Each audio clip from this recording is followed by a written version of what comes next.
Très simple. J'étais parti à cheval pour entrer dans Berlin. Je me suis retrouvé sur la Dordogne avec des chenillettes. Ah oui. Alors c'est une humiliation insupportable, vraiment à la fois une détresse intérieure et une fureur intérieure. Et à partir de ce moment-là, je peux dire j'étais un résistant.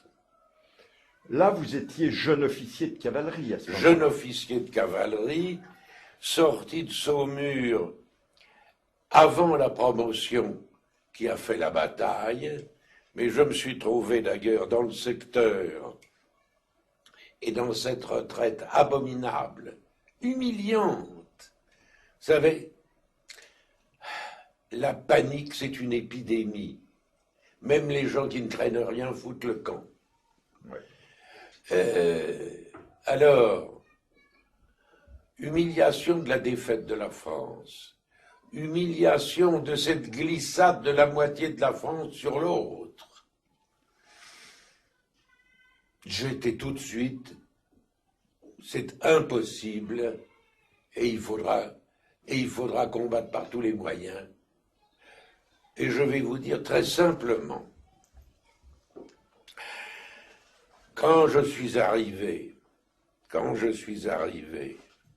justement sur les bords de la Dordogne, quand j'ai pris cantonnement à Saint-Michel-de-Montaigne, près de la tour de Montaigne, pour remâcher ma détresse et mon chagrin, j'ai lu dans la petite Gironde, qui paraissait encore, j'ai lu un entrefilet qui annonçait l'appel du général de Gaulle.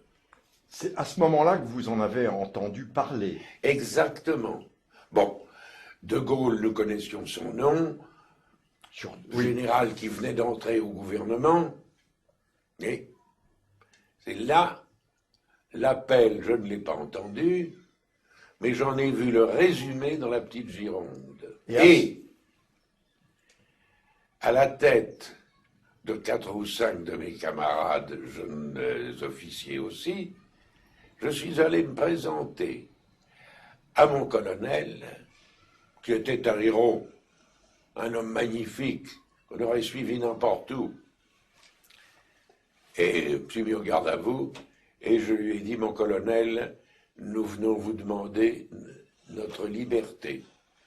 On sortait de Saumur, hein. On ne désobéissait pas si facilement. Et le colonel, qui était un type magnifique, je le répète, m'a dit, et pourquoi faire? Pour rejoindre le général de Gaulle, et qui vient d'appeler.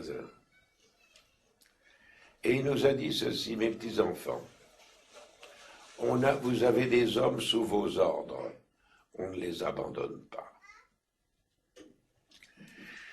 Ceci a été pour moi, c'était idiot, 3 semaines après, il serait démobilisé, mais ça ne fait rien.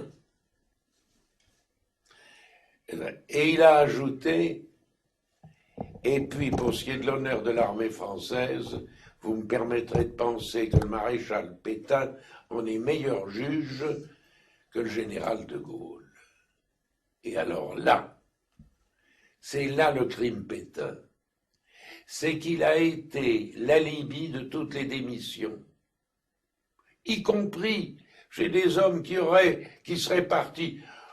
On aurait dit on continue en Afrique du Nord, mais le colonel magnifique passait, et nous nous souvions tous. Donc là, il y a le crime Pétain, qui est celui de la démission, l'alibi de toutes les lâchetés, mais également la paralysie de beaucoup de courage. Eh bien, je suis resté dans l'armée de l'armistice Et voilà pourquoi je n'ai pas rejoint le général de Gaulle plus tôt. Je le regrette.